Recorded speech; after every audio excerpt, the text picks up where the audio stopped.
तो आज का हमारा विषय है महाशिवरात्रि क्या है। सावन की शिवरात्रि क्यों मनाई जाती है। देखिए, अध्यात्म जगत में शब्दों के अर्थ ही आध्यात्मिक होते हैं। सामान्य तौर पर शिवरात्रि के दिन भगवान भोलेनाथ को जल चढ़ाया जाता है, पूजा की जाती है बेल पत्रा और धतूरे से, और लोग जागरण करते हैं और भक्ति उपासना करते हैं नाना प्रकार से। हमारे संतों ने महाशिवरात्रि का त्यौहार मनाने की जो प्रक्रिया को बनाया है, उसके पीछे उनका गहन आध्यात्मिक विश्लेषण है। रात्रि माने होता है अंधकार। आप देखते हो पृथ्वी पर दिन रात होते हैं, रात्रि में अंधकार होता है, दिन में प्रकाश। ये तो सूर्य का प्रकाश और अंधकार है। वैसे ही आपके मन में अज्ञान अविद्या का अंधकार है, विद्या ज्ञान का प्रकाश है। जब बुद्धि पर सतोगुण काम करता है तो बुद्धि निर्मल होती है, विद्या का प्रकाश होता है, सात्विक ईश्वरीय भाव होते हैं।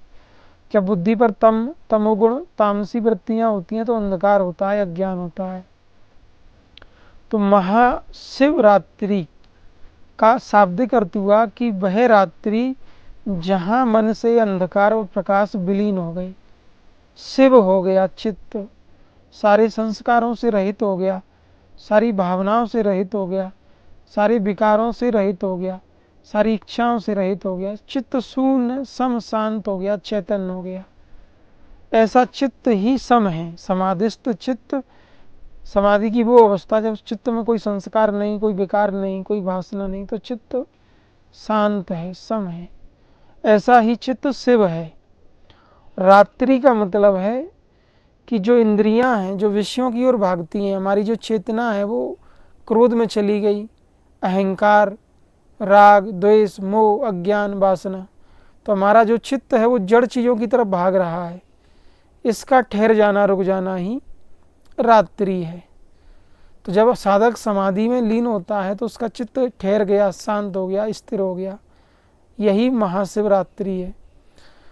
सही पूछो तो महाशिवरात्रि का सीधा अर्थ है साक्षी दृष्टा भाव में स्थिर होना। आप विवेक शक्ति से विचार करो, क्या आप शरीर हो, क्या आप मन हो, क्या आप बुद्धि हो, क्या आप चित्त हो, चिंतन हो। ये सब कुछ परिवर्तनशील है। संसार परिवर्तनशील है। संसार नित्य परिवर्तित हो रहा है। शरीर भी परिवर्तनशील है, नित्य परिवर्तित हो रहा है। इंद्रियों की क्षमता परिवर्तनशील है। बचपन में क्षमता अलग थी, युवावस्था में क्षमता अलग है, वृद्धावस्था में क्षमता अलग हो जाएगी। विचार भी परिवर्तनशील है। जब आपको क्रोध आता है तो आप साक्षी भाव से देख सकते हो कि मुझे क्रोध आया और क्रोध में मैंने क्या किया। ऐसे ही मुझे अहंकार आया, मन में लोभ आया, मोह आया, करुणा, प्रेम, दया, कोई भी भाव का आना और उस भाव को साक्षी भाव से देखना, तो आप ये देख पाते हो कि मैं शरीर नहीं हूँ, मैं शरीर को देख रहा हूँ। मैं मन नहीं हूँ, मैं मन को देख रहा हूँ। मैं विचार नहीं हूँ, मैं विचारों को देख रहा हूँ। मैं संकल्प विकल्प चिंतनों को भी देखता हूँ। तो जो देखने वाला दृष्टा साक्षी है वही तो तुम हो, वही तो शिव है। उसी में चेतना समा गई तो शिवरात्रि है।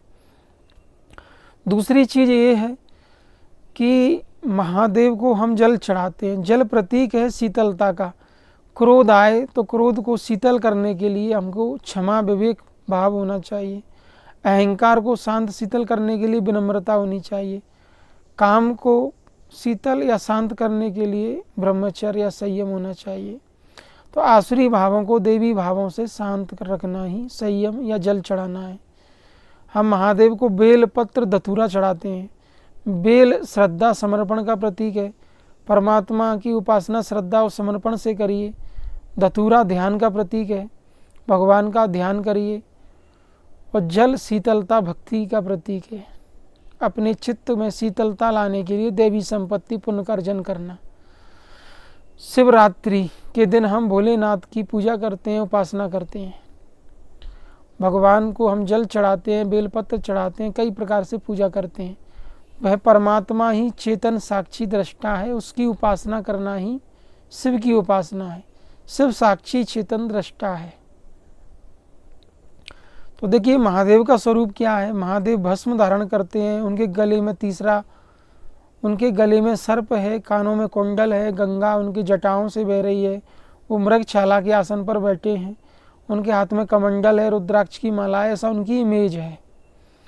देखिए, सर्प संशय का प्रतीक है। हर व्यक्ति, हर साधक के मन में संशय होता है, ईश्वर है कि नहीं, परमात्मा है कि नहीं, ये संशय साधक के मन में होता है। संशय रूपी सर्प है, भोलेनाथ के गले में सर्प है, सर्प संशय का प्रतीक है। भगवान संशय को खत्म कर देते हैं। उनके माथे पर तीसरा नेत्र है, ये ज्ञान दृष्टि है, दिव्य दृष्टि है, जो अविद्या का नाश करती है विद्या के द्वारा। जैसे प्रकाश से अंधकार दूर होता है, वैसे ही ज्ञान के प्रकाश से, आत्मज्ञान के प्रकाश से अंधकार दूर होता है। तो थर्ड आई, तीसरा नेत्र का भी प्रतीक है, दिव्य दृष्टि का प्रतीक है। जब आत्मा जागृत हो जाती है, कुंडलिनी जागृत हो जाती है, तो भगवान अनुभव में, ध्यान में वर्तमान, भूत, भविष्य सब बताते हैं। यही दिव्य दृष्टि का प्रतीक है। भोलेनाथ के जटाओं में गंगा है, जोग ही जटा है। जब साधक जोग में, ध्यान में लगता है तो उसके ध्यान में अलौकिक ज्ञान प्रकट होता है, देवीय ज्ञान, ईश्वरीय ज्ञान, जो शास्त्रों में, शब्दों में, बातों में नहीं आता। वह अलौकिक ज्ञान जो देवीय है, ईश्वरीय है, जो जैसे तुलसीदास महाराज कहते हैं, चिमी इंद्रिय जन उपजय ज्ञाना। समाधि में योगी की इंद्रियों में, मन में, चेतना में, अंतःकरण में अलौकिक ज्ञान प्रकट होता है। तो ज्ञानी गंगा है। भगवान शिव के हाथ में त्रिशूल है। त्रिशूल तीनों गुणों से मुक्त अवस्था का प्रतीक है। प्रकृति के 3 गुण हैं, त्रिगुणात्मक प्रकृति है, तमोगुण, रजोगुण, सतोगुण। तमोगुण से चित्त में आलस्य, निद्रा, प्रमाद पैदा होता है। रजोगुण से भोग, वासना, विषय, चंचलता, अहंकार की वृत्तियां पैदा होती हैं। सतोगुण से धारणा, ध्यान, समाधि की वृत्तियां पैदा होती हैं। जब तीनों गुणों का जो साधक पार पा लिया, गुणातीत हो गया, तीनों गुणों से मुक्त हो गया, तो उसी के हाथ में त्रिशूल है, शिव स्वरूप हो गया, वो तीनों गुणों से मुक्त हो गया। भगवान शिव मृगशाला पर आसनस्थ हैं। मृगशाला मानसिक प्रवृत्तियों को संवार के ध्यान में लगाना है। चित्त की एक वृत्ति एक मृगशाला की जैसी है। चित्त में अनंत वृत्तियाँ हैं, अनंत भावनाएं। तो मृगशाला का अर्थ है सारी वृत्तियों को संवार के भगवान के ध्यान में लगना, यही मृगशाला है। भगवान शिव ध्यान की मुद्रा में बैठे हैं, आधा नेत्र खुले हुए हैं। जब चित्त में ना देवी संपत्ति है ना आसुरी संपत्ति, दोनों भावनाएं शांत हो गई, तो समत्व योग उच्चते, स्थिरता, स्थिर सुखासनम, स्थिरता आ गई, यही मृगशाला है। मानसिक वृत्तियों को संवार के भगवान के ध्यान में लगाना। भगवान शिव के कर्णों में कुंडल हैं, कानों में कुंडल हैं। कुंडल कर्म संस्कारों का प्रतीक है। भगवान शिव सब कर्म संस्कारों से परे हैं। साधक भी जो कर्म करता है, निष्काम कर्मयोग, उसी कर्म से वह सारे कर्म संस्कारों से मुक्त होकर अपने शिव स्वरूप को प्राप्त होता है। रुद्राक्ष, रुद्र संन्यास या संकल्प का प्रतीक है। चित्त में जो संकल्प विकल्प होते हैं, साधक उनसे ऊपर कैसे उठेगा। यश सर्वे समारंभा काम संकल्प वर्जिता ज्ञान अग्नि दग्ध कर्माणम तमाहु पंडितम बुधा। संन्यास का अर्थ है संकल्प विकल्प से ऊपर उठना। संन्यास, सर्व संकल्प सन्यासी, सभी संकल्पों से मुक्त हो जाना। कोई संकल्प नहीं, कोई इच्छा नहीं, कोई कामना नहीं, ऐसी मन स्थिति ही संन्यास है, संकल्प विकल्प से रहित। तो ये प्रतीक है। भोलेनाथ की जो इमेज आप देखते हो वो प्रतीक है। अघोर, अघोरी हैं भगवान से, भस्म लगाए हुए हैं शरीर पर। भस्म मतलब जिसने योग की अग्नि में सारे कर्म संस्कारों को भस्म कर दिया। योग की पवित्र अग्नि में जो शुद्ध बुद्ध चैतन्य साक्षी भाव में स्थिर हो गया।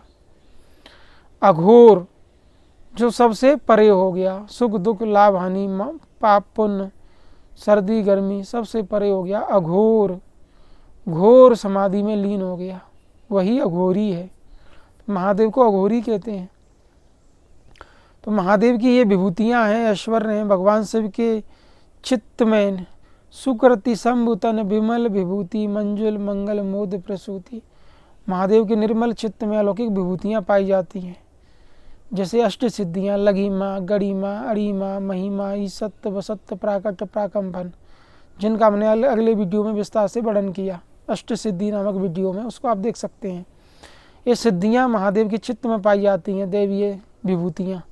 बालवत स्वभाव, शिशुवत रहनी, गरिमा पूर्ण चेहरा, तेजस्वी रूप रंग, अलौकिक ज्ञान, परकाया प्रवेश जैसी सिद्धियाँ भोलेनाथ की विभूतियाँ हैं। तो महाशिवरात्रि का शाब्दिक अर्थ हुआ कि साधना करते करते साधक के चित्त में ऐसी अवस्था आ गई कि उसका चित्त निर्मल और निर्दोष हो गया, अपने दृष्टा साक्षी स्वरूप में स्थित हो गया। संसार परिवर्तनशील है, शरीर परिवर्तनशील है, विचार भी परिवर्तनशील है, भावनाएं भी परिवर्तनशील है। काम, क्रोध, लोभ, मोह, राग, द्वेष, इन विकारों से हर जीव झुलस रहा है, तिलतिला रहा है, बिलक रहा है, मानसिक तनाव है, अशांति है। तो इन सब की शीतलता, शांति हो जाना, साक्षी भाव में स्थिर हो जाना। जब क्रोध आए तो क्रोध को शांत या शीतल करने के लिए हम विवेक ज्ञान का सहारा लेते हैं। अहंकार ही सबसे बड़ा शत्रु है, अज्ञान का केंद्र है कि मैं। अज्ञानवश व्यक्ति अपने आप को मैं मान लेता है। क्या तुम शरीर हो? मैं ये शरीर हूँ। मैं मन हूँ, मैं इंद्रियाँ हूँ, मैं उनकी तन्मात्राएं, शब्द, स्पर्श, रूप, रस, गंध हूँ, या मैं इन सबसे परे मात्र देखने वाला साक्षी दृष्टा हूँ। दृश्य और दृष्टा के भेद को जानना, पुरुष प्रकृति के भेद को जान लेना ही शिव शक्ति के भेद को जानना है।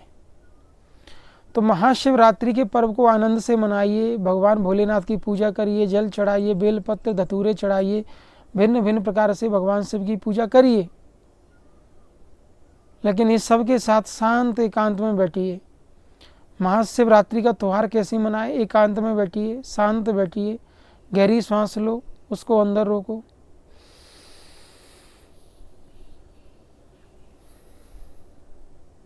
गहरी सांस छोड़ो, फिर उसको बाहर रोको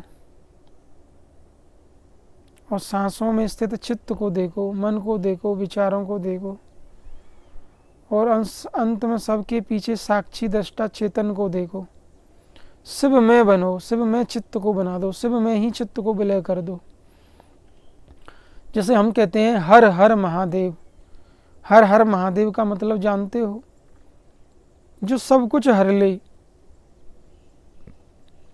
हमारे अज्ञान को हर ले, हमारे चित्त में स्थित तीनों गुणों को हर ले, हमारे चित्त में जो अविद्या है उसको हर ले, अज्ञान, दुख हर, दरिद्रता को हर, काल हर, कष्ट हर, हर हर महादेव।